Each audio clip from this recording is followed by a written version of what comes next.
শেহতীয়া জিপিৰ সচিব শামীম আহমেদৰ ওপৰত গুৰুতৰ অভিযোগ উত্থাপন স্বাক্ষৰতাৰ বিনিময়ত ধন দাবী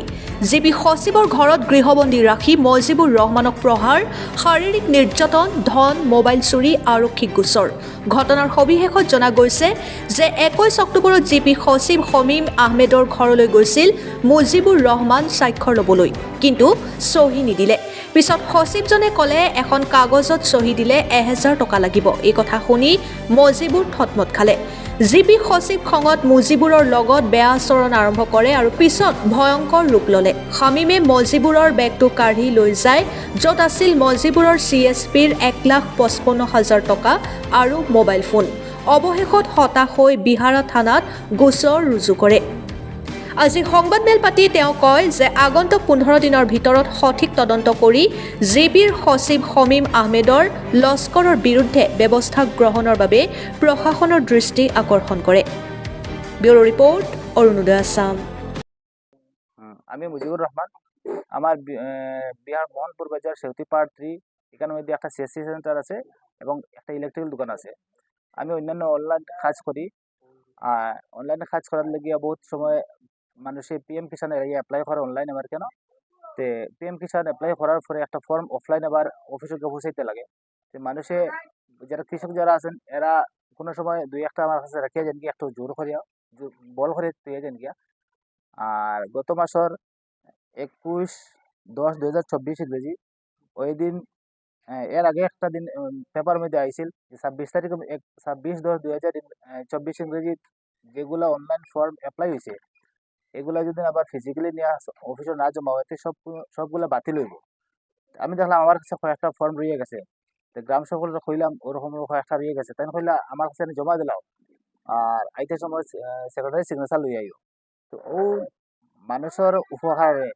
আমি দেখলাম যদি আমার কাছে থাকে তাহলে এগুলো নষ্ট হয়ে যাইব রিজেক্ট হয়ে যাব কৃষকের লস হইব গতিকে সেক্রেটারির লগে কয়েকটা দিন যোগাযোগ করলাম যোগাযোগ করে পাইলাম না অফিসে গেলাম সেক্রেটারির টাইমে আর আমার টাইমে মিলে না এরপরে আমি একদিন 21/10/2024 ইংরেজি আমি শিলচর যাওয়াত আমার অন্য দোকানের কাজে যাওয়ার একটা আছিল ওই দিন যোগাযোগ করে তার কাছে গেছিলাম তাই 1-2 দিন আগে সেউতির জিপি সেক্রেটারি শামীম আহমদ লস্কর 2-3 দিন আগে তাই ব্লকে একটা মিটিং আছে তাই মনপুর বাজার আমি পাইলাম পাওয়ার পরে তাই কইছেন যে অফিসে যখন পাইছো না সোমবারে যখন যেটা 21 তারিখ তুমি আমার বাড়ির দিকে উঠিয়ে যাও গিয়া ও তানার হত্যার পরিপ্রেক্ষিতে আমি তার বাড়ির দিকে গেছিলাম তার ঠিকানা দিছিলাম যাওয়ার পরে ও কইছেন কিতা ব্যাপার আমি কইলাম আবার মনে করে দিলাম যে এটা পিএম কিষানের লাগে আপনার সিগনেচার লাগে আপনার এই যে মানুষ কয়েকটা রয়ে গেছে আমার কাছে আর 26 তারিখ এটা লাস্ট ডেট যদি 26 তারিখের আগে যদি না জমা হয় তাহলে রিজেক্ট হইব তো আমি মানুষের স্বার্থে আপনার এখানে আইছি আপনার এরিয়া মানুষ তো তাই না কইছেন আমারে 1000 টাকা করে দিতে লাগবো আমি কইলাম জিপি সেকশন তাই না কইছেন এক একটা ফর্মে 1000 টাকা দিতে লাগবো আমি বললাম আমি তো দেওয়ার কথা না এগুলো আপনার এরিয়ার মানুষ আর আপনি 1000 টাকা আমি কিলা দিলাম এটা আমি তখন কইলাম যে আপনি গ্রাম সকলের কথা কইলেন তো আমি আমার মোবাইলতে জানার লগে গ্রাম সকলের কথা কয়ে দিছি গ্রাম সকল লগে প্রথমে মানে উচ্চ স্বরে কথা বলছি কথা খাটাখাটি শুরু হয়ে গেছে ওর কিভাবে একটা অশ্লীল ভাষায় কথা কইছে তো গ্রাম সেবক একটু উত্তেজিত হয়েছে আর তাই না উত্তেজিত হয়েছে তো ও উত্তেজিত অবস্থায় আমি কিছুটা আমার কাছে রেকর্ডিং আছে দেখলাম পরে দেখছি যে খুব মানে কোনো একটা খারাপ লাইনে যাওয়ার গিয়ে তখন আমার কাছে রেকর্ডিং করে রাখছে একটা কথা আর কি আমার কাছে আপনার কাছে দিমুখী এরপরে তো তাই না আমার কাছে বন্ধু ঘরে রাখছে নাকি বন্ধ করে রাখার পরে আমার কাছে শিলচর যাওয়ার লাগি 1,55,000 টাকা আছিল আমার সিএসসির টাকা আছিল প্লাস সিএসপি টাকা আর কিছু মার্কেটিং করার লাগিয়া রাখছিলাম তো ওই সময় আমি আমার বন্ধ করে রাখা হয়েছে 4 ঘন্টা পরে আমি গ্রাম সেবকের একবার ফোন দিয়া কইছি যে আমার ওরকম ঘটনা এরপরে তাই ও আমার নজরুল ভাই তাই ফোন করে কইছেন অমুক মানুষ তো অমুক দিয়ে আসতে গেছেন তারা ছুটে আনো ও সামনে আসুন তাই এরপরে আমি এদিন তার ঘরে থাকা অবস্থায় আমার তো বহুত মারধরা করছে মারধর করার পরে আমার তো মোবাইল সোবাইল সব ব্যাগ সব ছিটে গিয়া পরে একটু পরে দেখলাম 1-3 ঘন্টা পরে আর কি সেউতির জিপির সেক্টরের স্বামী সেলিমউদ্দিন বড় ভুইয়া আপনার প্রেসিডেন্টের স্বামী আর কি সেলিমউদ্দিন বড় ভুইয়া তার নাম তাই গেছেন কিরকম খবর পাইলেন নিশ্চয় সেক্রেটারি ফোন করছে ফোন করার বাদে তাই যাওয়ার পরে আমার কিছু জিগাইছেন না আমি চাইছিলাম তারা কইতাম কিছু রক্ত দেখাইছে তানে তারা কিছু মাতিও না নামাতে সত্ত্বেও তারা দুইজনে বহুত সময় কথা মানে মাত কথা হয়েছে। মাত কথা হওয়ার পরে সেক্রেটারি কইছেন তানার দিলে যা। আমি কইছিলাম তাই কইছেন না তানার দেওয়া বাদ দাও আমি এই গেছি কেন তখন আমার তানার দেওয়া হইতো আর খিতা খিতি মাত মাতামাতি কইতা এগুলো তো গুন্ডামি করা তাইছে ওটা করা তাইছে আমার ঘরে ইয়া খিতা খিতি করে তো তুই আমি তানা দিলে যাম তারে তাই কইছেন না আমি তানা দেওয়ার দরকার নাই আমি আই গেছি এখন সব ঠিক হয়ে যাব। এরপর তারে ব্যাংক পেপার 5টার মধ্যে 5টা না 6টার মধ্যে আমার সিগনেচার লইছে। এর বাদে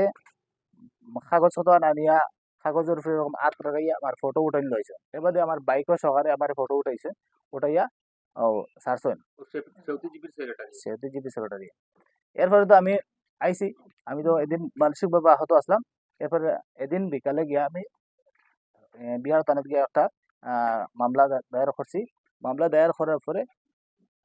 কয়েকদিন পরে আবার পুলিশে আমার ডাকিছিল। ডাকার পরে আমি গেছি। যাওয়ার পরে এখন পর্যন্ত কোনো রেসপন্স নাই। এই কপিগুলা যেটা আমরা খাসাড়ের জেলা পরিষদের সিওর কাছে নিয়ে দিয়েছিলাম ও থেকে অতক্ষণ পর্যন্ত আমরা কপি একটা দিয়েছিলাম। ব্লকর আমরা খালান ব্লকের ভিডিও সৌরভ গগৈ তার কাছেও নিয়ে দিয়েছিলাম। বেনিফিশিয়ারি আমরা লগে 2-3 জন আসলাম তারাও নিয়ে দিয়েছেন। তারা একটা কপি দিয়েছেন আমার যেটা কেসের কপি এটাও দিছি। আজ পর্যন্ত সিওর কাছ থেকে কোনো রেসপন্সও পাইছে না, কোনো যোগাযোগ করা হয়েছে না, ভিডিওর কোনো রেসপন্স করছেন না, কোনো যোগাযোগ করছে না। আমরা কাছে এই রিসিভ কপি প্রত্যেক জায়গায় জায়গায় রিসিভ কপি আছে কি কিন্তু এটা আমি আমি মিডিয়ার মাধ্যমে আমি দেশবাসীর কাছে বিচার চাইয়ার এবং বিভাগীয় যারা মন্ত্রী আছেন এরা এটারও আমি বিচার চাইয়ার। এরপরে একটা জিনিস হয়ে গেছে কি আমার যে টাকা 1,55,000 টাকা গেছে এটা তো নিছেন পরে আমার কাছে দমকে দিছে নাকি যদি এগুলা কথা যদি আমি বাস্ট করি আগে তে আমার হয়েছেন তো নিজের আলফার সদস্য হিসাবে আমি পরিচয় দিছেন আবার আলফা দিয়ে গড়তে উঠাই নিয়ে প্রাণাসর হুমকিও দিছেন। আমি এটা আপনার মাধ্যমে নিজের আলফার সদস্য হয়ে পরিচয় দিছে নাকি এটা আপনি আপনার মাধ্যমে আমি বিচার চাইয়ার জনগণের কাছে এবং বিভাগীয় মন্ত্রী যে আছেন তার কাছে চাই আর কি এটা আমার সুষ্ঠু এবং সুন্দরভাবে বিচার যাতে পাই আমি এটা বলি আমার বক্তব্য শেষ। ঠিক না না আপনার নামটা কইছেন কিটা স্বামী মোহাম্মদ লস্কর বালা বলে কে রাখো স্বামী আপনার মোবাইল নাম্বার দিন মোবাইল আমার যে তোমার দাম কিটা লাগি দেই না আমি আমি সরকারি মানুষ আমি সেটা আপনার কই শামীম আহমদ লস্কর তুমি বলে কি আমারে দিও যে জিপি সেক্রেটারি লাগে ও কথাটা আমারে দিয়া দিয়েছেন ঠিক আছে তোমার মোবাইল নাম্বারটা দেন দেখি মোবাইল নাম্বার তো যাই না তারে মোবাইল নাম্বার দিয়ে দিতা আরে বাবা তোমার মোবাইল নাম্বার দাও না তুমি সেক্রেটারি হোক যাই হোক তুমি তো আর সিএম নাই তো তোমার মোবাইল নাম্বারটা দাও না আমারে ফোনে মাত কথা মাতিতে গেলে মাতিবে বুঝছো না নি খেয়াল না আছে না আমি শুনুন আপনি যে সেক্রেটারি যাই হোক আপনার মোবাইল নাম্বারটা দিন আমার মোবাইল নাম্বার তুমি দিয়ে দিও ও তোমার আমি নাম্বার বাড়াতে পারবো এটা আমার ক্ষমতা আছে বুঝছেন আমার ক্ষমতা আছে। হ্যাঁ ঠিক আছে আমি মোবাইল নাম্বার দিই আর ও আমি আপনার খেয়ে আইছি আমি ফটো মারিয়ে রাখি রাখেন প্রথমে রাখুন চাই রাখুন আপনার আপনার ডিসি দেখাইব আমি আমি আমি ব্যবস্থা করি আর ডিসি টাকাই অসুবিধা নাই জিপি সেক্রেটারি কোনো প্রশ্নও নাই কর্ম দেওয়া যখন বর্তমানে কিতালে হয়েছে আপনি ভিডিও গেছে আমাদের গরম দেখাবেন না শুনুন আমি আমি সরকারি মানুষ আমি আপনিও এমপ্লয়ি মানুষ আমি এমপ্লয়ি আপনি এমপ্লয়ি টান আছে শুনুন আমি এমপ্লয়ি মানুষ দিন নাই শুনুন আরে বাবা শুনুন আমি হইয়া দিয়ে বালার কথা হইয়া শুনুন আপনি গরম না জানি কিন্তু আমি সরকারি মানুষ for the interest of public সার্ভিসের লাগি আমি পাবলিকে পাঠাইছি দেখুন বর্তমানে পিআরআই মেম্বার না যারা সরকারের তারা পিআরআই মেম্বার বাতিল করে দিয়েছে বুঝছেন আমার কথাটা শুনুন শোনার পরে আপনি মন্তব্য করবেন আমরা সৌরভ গগৈ উনি 10 দিনের ভিতরে এটার বিচার করে দিবা। ওনারও জানি না কি কারণে এখনো 10 দিন হয় নাই, 3 মাসের মতো তো হয়ে গেল। এখন আমরা সোশ্যাল মিডিয়াতে এটাই বলতে চাই যে আমরা সুবিচার লাগে জনগণের হিতাকাঙ্ক্ষে। আর আমরা এই ভুবনেশ্বর নগরে এখন তো ভুবনেশ্বর জিপি আগে ছিলাম সেউতি জিপির ex president and ex secretary ওনাদের মধ্যে কি সমঝোতা ছিল জানি না। আমরা থেকে প্রতি কাগজে পয়সা চাইতো, প্রতি কাজের বিনিময়ে ওনাদের দিতে হইতো। আমরা চাই গভর্নমেন্ট কি আমাদের আসাম গভর্নমেন্ট ভারতীয় গভর্নমেন্ট কি ওনাদেরকে এই এই অধিকার দিছে যে প্রতি কাজের বিনিময়ে টাকা লাগে, আমরা সুবিচার লাগে। মানে আপনি বলতে চাইছেন যে সরকারি দপ্তরে বসে ওনারা পয়সা মানুষের পয়সা দাবি করে পয়সা দাবি করে এইটাই। সিনহা, ভুবনেশ্বর নগরে আমি ছোটোখাটো ব্যবসা করি। মুজিবুর রহমান একটু আগে যেগুলো কইল সবগুলাই সত্য। কারণ এই যে জিপি সেক্রেটারি শামীম আহমদ লস্কর, এই মানুষটা নিজের প্রধানমন্ত্রীর থেকে আরও একটু বেশি ভাবে। কারণ কি, তার যে কোনো কাজে গেলে পরে তার বডি ল্যাঙ্গুয়েজ, কথাবার্তার নিয়ম, এগুলো অনেক অনেক ধরনের উচ্ছৃঙ্খলভাবে কথা কয়। ধরেন, আমি কয়েকদিন আগে সেলফ হেল্প গ্রুপের আমরা 2টা সেলফ হেল্প গ্রুপ বানায় আমরা এগ্রিকালচার থেকে প্লাউইং মেশিন, ট্র্যাক্টর অ্যাপ্লাই করতে গেছিলাম। তখন আমাদের জিপি সার্টিফিকেটের দরকার ছিল। জিপি সার্টিফিকেট আমরা যখন এখানে বাসিন্দা,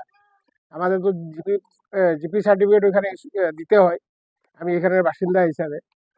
যখন জিপি সার্টিফিকেট নিতে যখন গেছি, প্রথমেই আমি ফোন করছিলাম ওনারে, দাদা এরকম এরকম আমরা আসতে চাইতেছি, আপনি কোনদিন আইবা অফিসে? আপনি তো ডেইলি আন না, যখন তো আপনার থেকে ইনফরমেশন নিতে হবে, আপনি কবে আসবেন? তখন বললো কি কারণে? বললাম না, আমি আমার জিপি সার্টিফিকেট লাগে, এই কারণে। এটা প্রেসিডেন্টের থেকে নিয়ে নেন। তখন প্রেসিডেন্ট তো ওই সময় জিপি ভাঙিয়ে গেছে, প্রেসিডেন্ট তো নাই। তখন আমি বললাম, দাদা জিপি তো ভাঙিয়ে গেছে, এখন তো আর প্রেসিডেন্ট তো নাই, আপনি সেক্রেটারি হিসাবে আপনিই দেন, আপনি তো দিবা। কয় কি 1000 টাকা করে লাগবে, 1000 টাকা করে দিলে হইব। আমি বললাম টাকা তো পরের কথা, আপনি তো প্রথম কবে দিবেন, কবে আসবেন, কবে দিবা। এইভাবে উনার ব্যবহার, যাতে মানে উনার খানে আমি ভিক্ষা চাইতেছি যে ও জিপি ফোনে ফোনে ফোনে হ্যাঁ হ্যাঁ হ্যাঁ। তারপরে আমি মানুষ পাঠাইছি, মানুষেরাও কইছে কি জিপি সার্টিফিকেট হইব না, যাও 1000 টাকা করে নিও, তারপরে হইব। তারপরে আরো ফোনে আমার থ্রেটেনিংও দিছে, এখন পুলিশ পাঠায় অ্যারেস্ট করাইব। ও পুলিশ পাঠায়, পুলিশ কি তার কি ঘরের কি কাজ করা লোক নেই? পুলিশে তার কথাতে আসবে সবসময়। প্রশাসনও তো ইউজ করতে চায়, কিন্তু তার ক্ষমতা কতটুকু তা জানি না। আমার হিসাবে তো তার ক্ষমতা ততটুকু নাই। একজন জিপি সেক্রেটারি এত ডিসির লেভেলে কথা বলে তো চলবো না। আর এই মানুষটা অ্যারোগেটেড, আর এই মানুষটার ব্যবহার পাতি অনেক খারাপ। তারপরে আমরা মুসলিম উদ্দিনের মুজিবুর, তার লগে ধাক্কি হয়েছে বলে আমাদের যে সেউতিজীবীর সভানেত্রীর হাজব্যান্ড, উনিও গিয়েছিলেন। তৎক্ষণাৎ উনি গিয়ে ওনাকে জিমা দিয়ে বাড়ির থেকে বের করে আনছে। তাই আমরা আগামী দিনে আমরা এই যে মিডিয়া মাধ্যমের দেওয়ার পরিপ্রেক্ষিতেও যদি আপনারা যদি সজাগ না থাকেন, আগামী দিনে আমরা 15 দিনের ভিতরে যদি এটা সুরাহা যদি না পাওয়া হয়, আগামী দিনে বৃহত্তরভাবে আমাদের ভুবনেশ্বর নগর জিপি এবং সেউতিজীবী যারা পাবলিক আছে, সবে মিলিয়ে আমরা আন্দোলনের একটা রাস্তা অবরোধ এবং ডিসি ধর্ণা মেমোরেন্ডাম সাবমিট করব। এই বলে আমার